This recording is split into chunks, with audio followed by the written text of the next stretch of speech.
नमस्कार दोस्तों, मेरा नाम है आनंद और आप सभी का स्वागत है डेली मीम एनालिसिस में, जहां हम मीम्स का एनालिसिस करते हैं और आप सभी को बताते हैं कि मीमर उस मीम के अंदर आखिर कहना क्या चाहता है, मीम का ट्रू मीनिंग क्या है।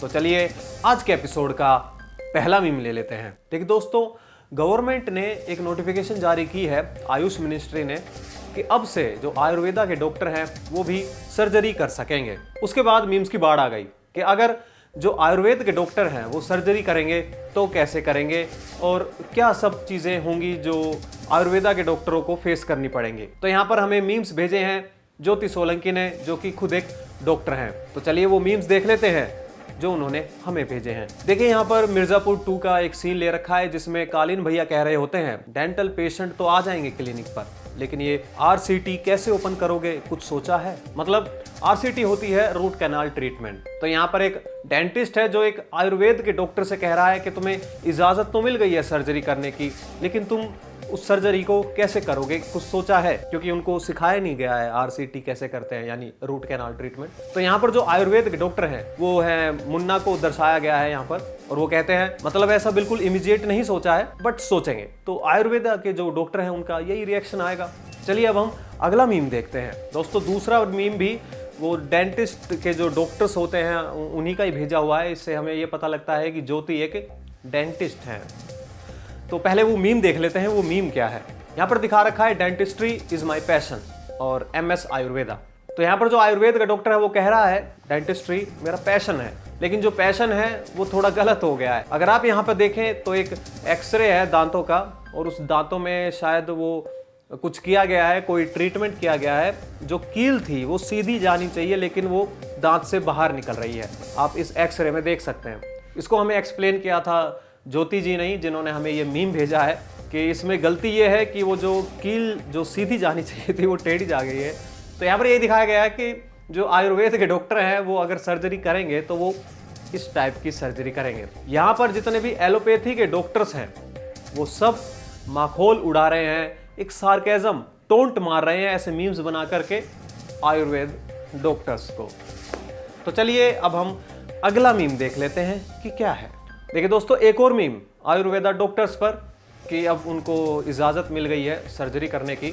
तो यहाँ पर दिखाया गया है कि जो आयुर्वेद के डॉक्टर हैं वो अब मॉडर्न मेडिसिन और वो जो उनके टेक्निकल जो मॉडर्न मशीनरी होती है उसका यूज़ करेंगे डेंटल प्रोसीजर करने के लिए। और यहाँ पर जो जड़ी बूटियों का रिएक्शन दिखाया गया है वो कुछ ऐसा दिखाया गया है। तो अब आयुर्वेदिक के डॉक्टर भी अगर मॉडर्न मेडिसिन का यूज़ करेंगे और वो बड़ी बड़ी मशीनों का यूज़ करेंगे तो फिर अब जड़ी बूटियों का क्या होगा? तो यहाँ पर जड़ी बूटियों का रिएक्शन दिखाया गया है। चलिए अब हम आगे बढ़ते हैं।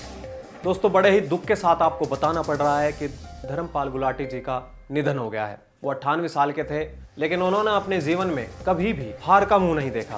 फर्श से अर्श तक का सफर उन्होंने बखूबी निभाया। $multi-million की उन्होंने कंपनी खड़ी की, MDH। पहले वो महाशयदी हड्डी थी, लेकिन बाद में शायद अब जो एड्स चल रही हैं अब उन्होंने उसको मिर्च, धनिया और हल्दी कर दिया है, जो MDH का नाम था। तो उनके ऊपर जो रिसेंटली 4-5 साल में बहुत ज़्यादा मीम बने उनकी उम्र को लेके कि वो दुनिया ख़त्म हो जाएगी तो बस वही बचेंगे। दुनिया जब शुरुआत हुई थी वो यहाँ पर टहल रहे थे और ना जाने क्या क्या, उनकी उम्र के ऊपर बहुत सारे मीम बनाए गए। और जब आज इसकी खबर लोगों को पता लगी और जब उन्होंने ये सब न्यूज़ देखी कि अब नहीं रहे, तो जो लोग थे वो कमेंट्स में अपने सांत्वना देने लगे। रिप धर्मपाल गुलाटी जी, भगवान उनकी आत्मा को शांति दे। और एक आदमी ने एक ऐसा कमेंट लिखा जो मैं आपके साथ शेयर करना चाहता हूँ। देखिए वो कमेंट क्या था। Hypocrisy of the memers. जब वो जिंदा थे तो सब कहते थे कि सब मर जाएंगे पर ये बुढ़ा नहीं मरेगा, और अब कि जब वो मर चुके हैं सब कह रहे हैं ओम शांति। You guys were making memes on him for his life long and now suddenly you guys are sad.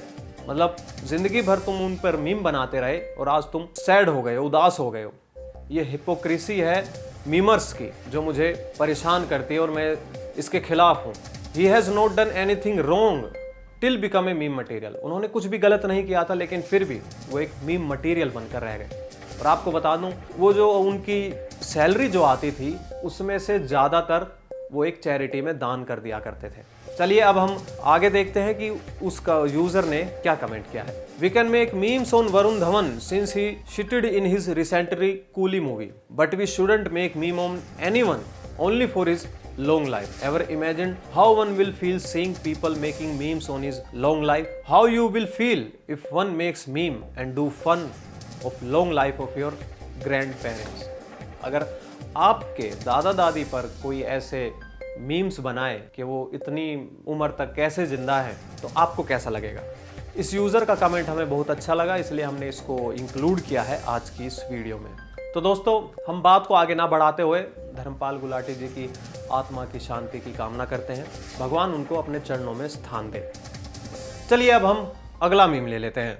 देखिए दोस्तों, अगर इंग्लिश के वर्ड आगे पीछे हो जाए तो वो कितनी गड़बड़ कर सकते हैं, वो यहाँ पर दिखाया गया है। यहाँ पर एक ट्विटर यूजर ने लिखा है, fuck this pandemic, I miss eating out my friends. यहाँ पर जो इंग्लिश का मतलब है वो ये है, मैं अपने दोस्तों को खाना मिस करती हूँ।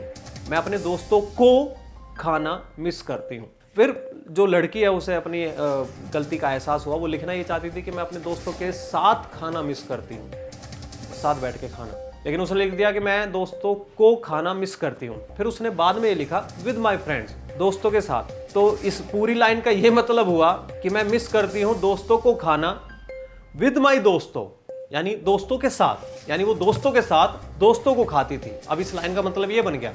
और फिर जो लड़की है उसको फिर ये एहसास हुआ कि उसने दूसरी लाइन भी गलत लिख दी है, तब वो कहती है व्हाट आई हैव डन। तो इस मीम का यही मतलब था। चलिए अब हम आगे बढ़ते हैं। देखिए दोस्तों, यहाँ पर एक यूजर है जो कहता है सोशल मीडिया राइट नाउ। यहाँ पर सिम्पसन्स का एक टेम्पलेट यूज किया गया है। इसमें जो मेन कैरेक्टर है वो बीच में अकेला बैठा हुआ है और जो उसके आसपास कपल हैं वो उनको दिखाया गया है शादी। अगर आप अपनी टाइमलाइन को भी देखें तो अब जो भी आपके जो यार दोस्त हैं वो उनकी शादियां होने लगी हैं, तो वो अपनी पिक्स डाल रहे हैं, और जिनकी मैरिज एनिवर्सरी थी वो भी अपनी पिक्स डाल रहे हैं, क्योंकि ये जो महीने चल रहे हैं 2-3 महीने, ये शादियों का माहौल होता है। इसको देव उठना कहते हैं हरियाणा की लैंग्वेज में। तो वो टाइम शादी का होता है। तो इसलिए आज जो आजकल है, कोई अपनी मैरिज एनिवर्सरी को शेयर कर रहा है तो किसी की शादी हो रही है। तो यहाँ पर वही दिखाया गया है कि आजकल जितने भी लोग हैं वो टाइमलाइन पर ऐसी पिक्स शेयर कर रहे हैं, इसलिए यहाँ पर इसको रिप्रेजेंट किया गया है द सिम्पसन्स की टेम्पलेट से। चलिए अब हम आगे बढ़ते हैं कि अगला मीम क्या है। देखिए दोस्तों, यहाँ पर 2 बंदे बैठे हुए हैं और नीचे लिखा हुआ है oh shit here we go again. दोस्तों, ये जो लाइन ली गई है वो तो ली गई है GTA सैन एंड्रियास से, जिसमें जब गेम शुरुआत होती है तो जो मेन कैरेक्टर होता है वो बोलता है oh shit here we go again. तो ये लाइन तो वो है, लेकिन जो ऊपर आदमी है वो बहुत बड़े आदमी हैं। वो हैं गौरव वासन जो पहले हैं, और जो पीछे हैं वो गौरव वासन का यही काम है, वो व्लॉगर हैं और ऐसे लोगों के पास जाते हैं जिनके पास बड़े बड़े होटल्स नहीं होते, छोटा सेटअप होता है और अपना काम धंधा चालू कर रहे होते हैं। तो गौरव वासन वहाँ गए हुए हैं। एक उन्होंने बुजुर्ग आदमी को देखा जो अपना होटल चला रहे हैं और उनके साथ उन्होंने सेल्फी ली है। लेकिन जो मीमर है उसने कहा है कि अब ये खेल दोबारा चलने वाला है। जैसा कि आपको पता ही है, हमने इसके लिए 4-5 वीडियो भी बनाए हैं। बाबा के ढाबा का क्या सीन हुआ था, हम उसको दोबारा गाना नहीं चाहते, आपको ये सब पता ही है। तो मीमर ने टांग खिंचाई की है गौरव वासन की, oh shit here we go again. चलिए अब हम अगला मीम देख लेते हैं क्या है। देखिए दोस्तों, यहाँ पर एक यूजर लिखता है आजकल की शादियाँ कम, डांस सिटियाँ डांस ज़्यादा लग रहे हैं। अगर आप फेसबुक चलाते हो तो उस कई वीडियोस वायरल हो रही हैं। एक वीडियो मैंने देखी थी शुरुआत में, उसमें एक बाप और बेटी एकदम स्टेप बाय स्टेप एक गाने पे नाच रहे होते हैं किसी शादी के अंदर। मुझे लगा कोई बड़ी शादी होगी तो वहाँ पर ये सब चोचलेबाजी होती होगी। जो A क्लास के लोग हैं उनकी, हम मिडिल क्लास वालों में तो कहाँ ये सब होता है। लेकिन मैंने फिर एक और वीडियो देखी, और फिर मैंने एक और वीडियो देखी, और फिर मैंने एक और वीडियो देखी। तो वो सारी जो वीडियोस हैं, हमने तो सिर्फ 4 वीडियो देखी, ऐसे पता नहीं कितनी वीडियोस आई होंगी। शादियों में ऐसे डांस वांस चल रहा है, मतलब पहले वो कोरियोग्राफ की जाते हैं डांस, और फिर शादी के दिन उन पर नाचा जाता है। या तो वो कपल नाचते हैं, या भाई बहन नाचते हैं, या फिर गर्लफ्रेंड बॉयफ्रेंड नाचते हैं, या बाप बेटे बेटी बाप सास ससुर फलाना ढिकाना, ये सब नाचते रहते हैं। तो इसी को मद्देनजर रखते हुए यहाँ पर जो मीमर है वो ये कहता है कि आजकल की शादियाँ ना हो करके डांस इंडिया डांस ज़्यादा लग रहे हैं। देखिए दोस्तों, ये बहुत ही एक साफ सुथरा मीम है। भले ये धर्मपाल गुलाटी जी से रिलेटेड हो, लेकिन साफ सुथरा है। यहाँ पर धर्मपाल गुलाटी जी बीच में बैठे हुए हैं और जो साइडों में सुपर हीरोज हैं ये एक मीम टेम्पलेट है, इसको कोरोना के टाइम पर दिखाया गया था। कोरोना के टाइम पर ये टेम्पलेट आई थी जिसमें सारे सुपर हीरोज खड़े हैं और बीच में से डॉक्टर और पुलिस निकल के आ रहे होते हैं अपना रिस्पेक्ट देने के लिए। लेकिन यहाँ पर जो टेम्पलेट का यूज़ किया गया है धर्मपाल गुलाटी जी को रिस्पेक्ट देने के लिए किया गया है। इसमें साइड में स्पाइस लवर हैं, जो मसालों के जो लवर हैं, क्योंकि MDH के मसाले आपको पता है सबसे मशहूर हैं, नंबर 1 मसाले हैं, तो वो अपनी रिस्पेक्ट दे रहे हैं धर्मपाल गुलाटी जी को। फिर 90s के किड्स हैं, 90s के बच्चे इनको एड्स में देखते हुए बड़े हुए हैं।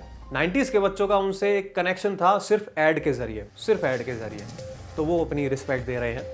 फिर पीछे यमराज है, यमराज ने भी रिस्पेक्ट दी है। और फिर साइड में इंडियंस हैं, सारे इंडियंस उनको रिस्पेक्ट कर रहे हैं। मीमर्स ने भी रिस्पेक्ट दी है, जो भी उन पर मीम्स बनाते थे, जो अभी हमने थोड़ी देर पहले आपको बताया था हिपोक्रेसी जो चल रही है वो मीम, उसमें से कुछ मीमर्स भी हैं जो ट्रूली रिस्पेक्ट करते हैं धर्मपाल गुलाटी जी को, वो भी अपनी रिस्पेक्ट दे रहे हैं। लास्ट में क्वीन एलिजाबेथ है जो इनको रिस्पेक्ट कर रही है। क्वीन एलिजाबेथ पे भी उनकी उम्र पे भी बहुत मीम्स बने हैं कि वो अगर दुनिया भी ख़त्म हो जाएगी तो क्वीन एलिजाबेथ और धर्मपाल गुलाटी जी रहेंगे। तो ऐसे कई मीम बने थे, हम उसके बारे में बात नहीं कर रहे हैं, लेकिन यहाँ पर उन्होंने भी रिस्पेक्ट दी है। हम भी अपनी रिस्पेक्ट धर्मपाल गुलाटी जी को देना चाहते हैं, उसके लिए एक छोटा सा मूव।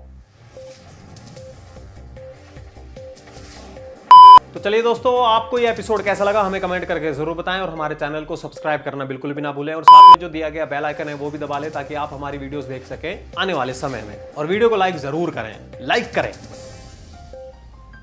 लाइक और फिर कमेंट करके बताएं कि आपको हमारी ये वीडियोस कैसी लग रही हैं। शेयर करें, अरे दोस्तों के पास भेजो, जिनको मीम्स समझ में नहीं आते उनको दिखाओ। यहाँ पे हम मीम्स का मतलब बताते हैं, उनका ट्रू मीनिंग बताते हैं, तो उन्हें भेजो, उनको बताओ कि अगर तुम्हें कोई मीम समझ में नहीं आ रहा है तो ये शो देखो, अगर शो पर वो इंक्लूड नहीं किया गया तो हमें भेजो, हम उसको शो में इंक्लूड करेंगे उस मीम को और आपको बताएंगे कि उसका ट्रू मीनिंग क्या है, उसकी हिस्ट्री क्या है, ज्योग्राफी क्या है, केमिस्ट्री क्या है, फिजिकल क्या है, मैथमेटिक्स क्या है, सब कुछ टोटल क्या है उसके बारे में हम सब बता देंगे। तो हमारे चैनल को सब्सक्राइब करें और वीडियो को शेयर जरूर करें, कमेंट करके बताएं। हम मिलते हैं आपसे अगले एपिसोड में, तब तक के लिए नमस्कार।